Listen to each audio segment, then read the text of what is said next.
Hello बच्चों, कैसे हो आप? उम्मीद है बढ़िया होंगे। आप लोगों का बहुत प्यार मिल रहा है और उससे मैं भी थोड़ा सा और आगे बढ़ने में मोटिवेशन फील कर रहा हूँ। बेटा ऐसा ही प्यार बनाए रखें, चैनल को ज़्यादा से ज़्यादा सब्सक्राइब करें। लाइक अनलाइक वो आपकी मर्ज़ी है, बस सब्सक्राइब कर देना, ठीक है ना। तो ये बेटा आज मेरा तीसरा वीडियो है correct form of the verb का। तो टेंस इसमें कवर हो जाएंगे। उसके बाद अगला वीडियो जो आएगा बेटा वो मिसलेनियस होगा, यानी उसमें मिक्सअप क्वेश्चंस होंगे। और 2 वीडियो लेकर के मैं आऊँगा जिनमें कम से कम 25-25 क्वेश्चंस होंगे। तो आपका जो correct form of the verb का जो कॉन्सेप्ट है वो पूरी तरह से क्लियर हो जाएगा, ठीक है ना। क्योंकि टेंस के अलावा भी आते हैं बेटा। अब जैसे मान के चलो वो इम्पेरेटिव सेंटेंसेस आ जाए तो वो चीज़ें भी बताई जाएंगी आपको। तो आप आगे बढ़ते हैं बेटा बिना कोई वक्त गवाए, ध्यान दें। तो मैं आपको, जैसा कि आपको पता है, प्रेजेंट और पास्ट दोनों ही टेंसेस को आपको करा चुका हूँ। अगर आप लोगों ने वीडियो नहीं देखे तो बेटा पहले वो वीडियो देख लें, ठीक है, उसके बाद में इसको देखें आप। अब बात करते हैं बेटा फ्यूचर टेंस की। वैसे बेसिकली एक चीज़ बता दूं बेटा, फ्यूचर कोई मेरी नज़रों में, बाकी के क्या सोचते हैं उससे कोई अलग मैटर है, मेरी नज़रों में फ्यूचर कोई टेंस नहीं होता, ठीक है ना। मैं ये सोचता हूँ कि फ्यूचर को हमने जुगाड़ करके टेंस बनाया है, यानी कि मॉडल्स से हमने बिल और सेल 2 मॉडल उधार लिए और उनसे हमने ये टेंस बना दिया फ्यूचर की घटना को दर्शाने के लिए। इसमें भी एक चीज़ और बता दूं कि फ्यूचर टाइम नहीं होता है। फ्यूचर टेंस का मतलब ये नहीं है कि फ्यूचर टाइम को दर्शाना, केवल फ्यूचर इंडेफिनिट या कुछ ही टेंसेज ऐसे होते हैं जिनमें टाइम दर्शाया जाता है। बाकी का एज ए मॉडल ही है, वो केवल उम्मीद की जाती है। वो कैसे है वो बाद में जब मैं डिटेल में टेंस कराऊंगा आपके लिए, ठीक है ना, तब मैं आपको बताऊंगा उसमें। फिलहाल तो आप लोग ये समझें फ्यूचर टेंस। फ्यूचर के टेंसेस मैंने यहाँ पे लिखे हुए हैं बेटा, indefinite, continuous, perfect, perfect continuous, ठीक है भाई।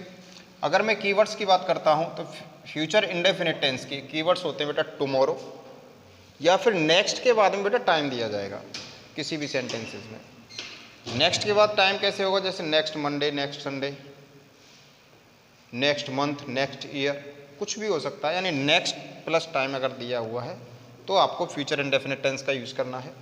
अब बात करते हैं बेटा इसकी हेल्पिंग वर्ब की। तो जैसा कि मैंने अभी अभी आपको बताया था कि फ्यूचर इंडेफिनिट टेंस में मॉडल्स का ही यूज़ किया जाता है। नॉर्मली बिल, चलो मैं ऊपर सेल को लिख देता हूँ बेटा, सेल और बिल, ये 2 मॉडल्स हैं और ये दोनों ही मॉडल्स को हम टेंस में लेकर के आए और बिल और सेल को और फ्यूचर टेंस हमने बना दिया। लेकिन एक चीज़ और बता दूं मैं आपको, आजकल जो मॉडर्न इंग्लिश है उसमें सेल का यूज़ बिल्कुल बंद हो चुका है। बहुत ही रेयर केसेस में हम लोग सेल का यूज़ करते हैं, ठीक है ना। अगर ऑप्शन आते हैं बेटा और ऑप्शन में अगर आपको सेल नहीं दिखाई दे रहा है और फ्यूचर टेंस हमें यूज़ करना है तो बिल्कुल भी ना घबराएं।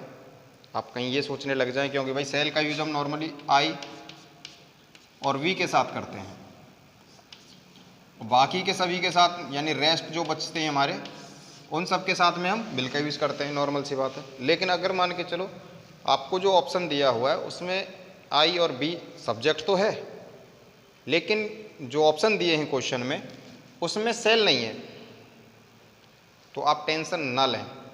क्योंकि अब आई वी कोई सा भी हो, I we you, they, he, she, it, या फिर किसी का नाम वगैरह कुछ भी हो, सबके साथ में आप बिल का यूज़ कर सकते हैं, ठीक है ना। तो ज़्यादा टेंशन लेने की बात नहीं है। तो मैंने दोनों ही चीज़ें बता दी आपको, वैसे आई और वी के साथ में सेल का यूज़ किया जाता है। आगे बढ़ते हैं। तो बिल और सेल दोनों ही हेल्पिंग वर्ब के रूप में यूज की जाएंगी और इन दोनों के साथ में जो मेन वर्ब आएगी ना बेटा, एम बी, वो होती है बेटा बी आर, यानी root form of the verb. कोई भी मॉडल हो, केवल फ्यूचर टेंस की बात नहीं है, यानी फ्यूचर इंडेफिनिट की ही बात नहीं है। Will, shall, can, could, may, might, must, जो कोई भी मॉडल आप उठाते हैं, हर मॉडल के साथ में वर्ब की रूट फॉर्म आती है। रूट फॉर्म मैं आपको वर्ब में बता चुका हूँ, आप एक बार वो वीडियो ज़रूर देख लें। फिर भी मैं यहाँ पे आपको बता देता हूँ। रूट फॉर्म का मतलब ये होता है बेटा कि वर्ब का वह रूप जिसकी फॉर्म बनती है, जो खुद कोई फॉर्म नहीं होती। जैसे कि मान के चलो मैंने कहा ये बी, ये एक शब्द है, बी का मतलब होना, जब मैं इनकी फॉर्मों की बात करता हूँ तो इसकी फर्स्ट फॉर्म होती है बेटा इज आर एम, यानी प्रेजेंट फॉर्म। इसकी सेकंड फॉर्म होती है बेटा वाज वर। इसकी थर्ड फॉर्म होती है बेटा बीन। चौथी फॉर्म होती है बीइंग। पांचवी होती है टू बी। ये मैं आपको बता चुका हूँ उस वीडियो में, एक बार जरूर देखें बेटा। लेकिन बात ये आती है, वो तो है फॉर्म। फॉर्म का मतलब रूप, अलग अलग अकॉर्डिंग टू टेंस बदलते रहते हैं। लेकिन ये है रूट फॉर्म, यानी मूल जो मेन है जिसकी वो फॉर्म बनती हैं, वो शब्द ये है बी। तो यही आपको यूज करनी है। ब्रैकेट में जो आती है वो वर्ब की रूट फॉर्म आती है आपके लिए, ध्यान रखना इस बात को। फर्स्ट फॉर्म नहीं आती है। आप लोगों के मन में ये रहता है कि जैसे ये ब्रैकेट में ये जो लिखे हुए हैं ये वर्ब की फर्स्ट फॉर्म, बेटा फर्स्ट नहीं है, ये वर्ब की रूट फॉर्म है। ठीक है, वेरी गुड, आगे बढ़ते हैं।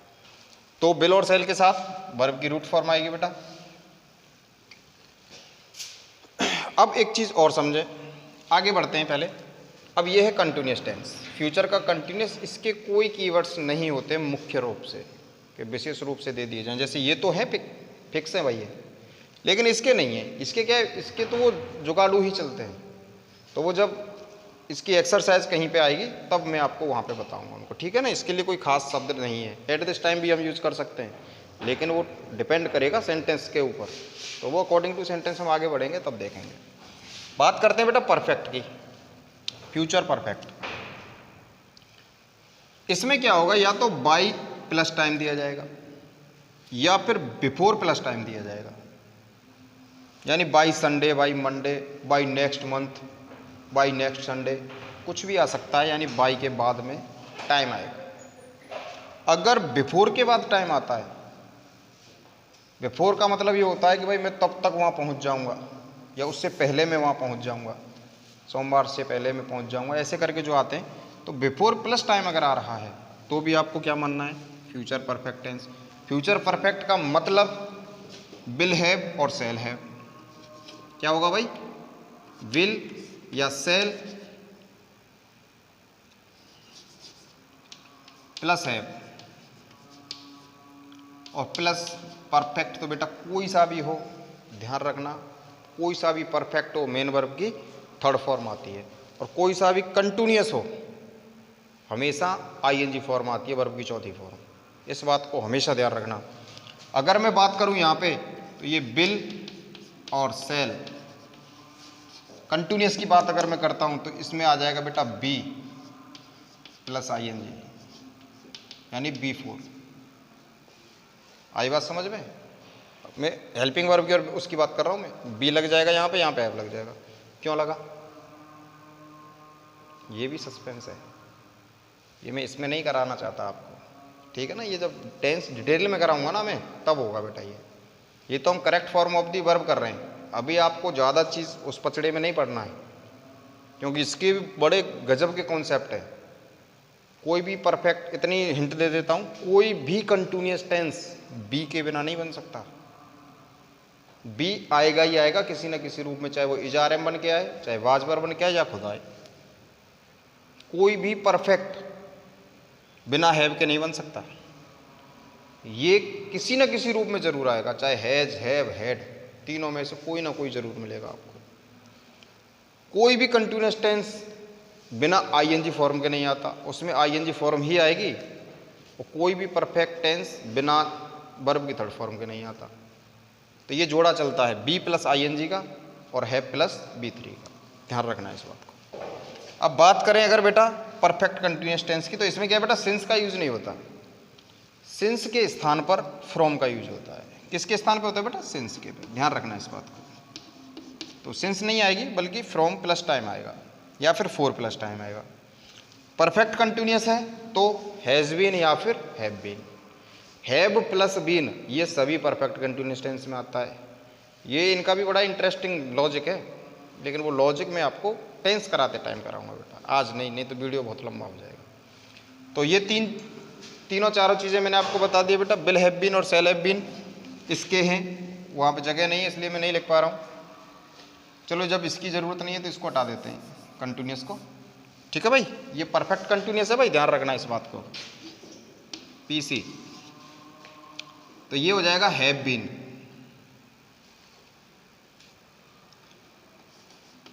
यानी विल हैव बीन या फिर सेल हैव बीन और प्लस B4। ठीक है, यहाँ तक कोई दिक्कत? वेरी गुड, नहीं है तो चलो आगे बढ़ते हैं। अब एक्सरसाइज देखते हैं। अब इसमें लिख रहा है जैसे टुमारो इज मंडे, ही खाली जगह गो देयर। अब हम लोग आप लोग थोड़ा सा सस्पेंस ये हो सकता है कि भाई ये तो अलग सेंटेंस है सर, और ये तो अलग सेंटेंस है, ही गो देयर, तो फिर तो किसी भी बना दो। बेटा नहीं बना सकते, उसमें एग्जामिनर चाहता है कि आपको पता चले कि एग्जामिनर फ्यूचर की यूज करवाना चाहता है आपसे, इसीलिए उसने टुमारो दिया है। टुमारो मिला, आप तुरंत जाएंगे टुमारो कहाँ मिलता है भाई? हमें फ्यूचर के इंडेफिनिट टेंस में मिलता है, दैट्स क्लियर। यानी विल सेल प्लस वर्ब की रूट फॉर्म, ये आपको करना है। तो इसमें अच्छा मज़ेदार बात ये है बेटा, आपको वर्ब याद करने की जरूरत नहीं पड़ती फ्यूचर इंडेफिनिट में। यानी जो ब्रैकेट में दिया हुआ है ना उसी को उठा के रख दो, बस विल और सेल का यूज करना है। अब ही है बेटा, तो ही के साथ विल और विल के साथ गो, बस खत्म, टाटा बाय बाय, और कुछ नहीं है इसमें। दूसरे को देखें, इसको पढ़ें। दे डू ब्रैकेट में है their work by plus time. क्या है बेटा? बाई प्लस टाइम, यानी फ्यूचर परफेक्ट। फ्यूचर परफेक्ट है ना बेटा, by plus time. Future perfect मतलब will have shall have plus B3। तो दे के साथ बेटा फिर से विल हैव, डू की थर्ड फॉर्म डन, बस खत्म। और आगे बढ़े, इसको देखते हैं। अच्छा यहां पे देखो पहले दे दिया है टुमारो इज संडे, ठीक है भाई, फ्यूचर का मामला है। सी डैश खाली जगह लिव, लेकिन बेटा जी फ्रॉम फ्राइडे, क्या है यहां पे? फ्रॉम फ्राइडे, फ्रॉम के बाद टाइम है, तो आपको कहां जाना है? अब फ्रॉम प्लस टाइम कहां पे आता है बेटा? परफेक्ट कंटिन्यूअस, कौन सा? फ्यूचर का। तो यहां पे क्या हो जाएगा? सी विल हैव बीन और लिविंग फ्रॉम फ्राइडे। बताओ कोई दिक्कत? फ्रॉम के बाद टाइम आ रहा है तो ये और भी बढ़िया है। अगर ये ऊपर वाला नहीं भी होता ना तब भी आप आसानी से इसको कर लेते, जहां तक मेरे को उम्मीद है। चलो आगे बढ़ते हैं। अब इसको देखते हैं बेटा, आई रीच देयर बिफोर जनवरी। अब बेटा बिफोर प्लस जनवरी, यानी अगर बिफोर के बाद टाइम है तो फ्यूचर परफेक्ट।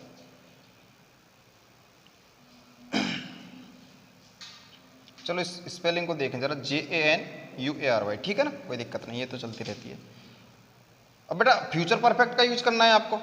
फ्यूचर परफेक्ट मतलब आई के साथ आप I shall have, I shall have read, reach है तो रीच्ड, REACHED, इसकी थर्ड फॉर्म यूज करनी है हमें। बताओ कोई दिक्कत?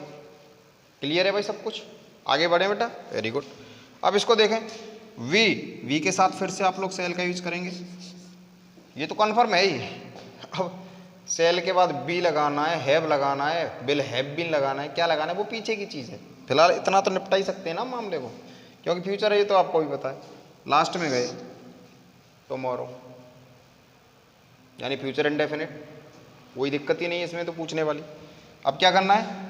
ब्रैकेट में जो है उसी को रख दो, क्योंकि विल और सेल के साथ मैंने तो आपको बताया था कि फ्यूचर इंडेफिनिट टेंस में वर्ब की रूट फॉर्म आती है। अब आप बताओ कोई दिक्कत हो तो। ये आपका फ्यूचर टेंस, तीनों ही टेंस मैंने आपको करा दिए हैं जो इम्पोर्टेंटली आते हैं, विशेष रूप से क्लास 8th, 9th और 10th तीनों ही क्लासेस के लिए इम्पोर्टेंट हैं, क्योंकि correct form of the verb तीनों ही टेंस क्लासेस में आती है। ठीक है ना? तो आपको अगर समझ में नहीं आता है तो बेटा वीडियो को दोबारा से देखें, ज़रूर समझ में आ जाएगा। बाकी की चीज़ें मैं आपको अगले वीडियो और लेकर के आऊँगा, और वहाँ पर अधिक से अधिक वो लेकर के आएंगे हम आपके लिए क्वेश्चंस।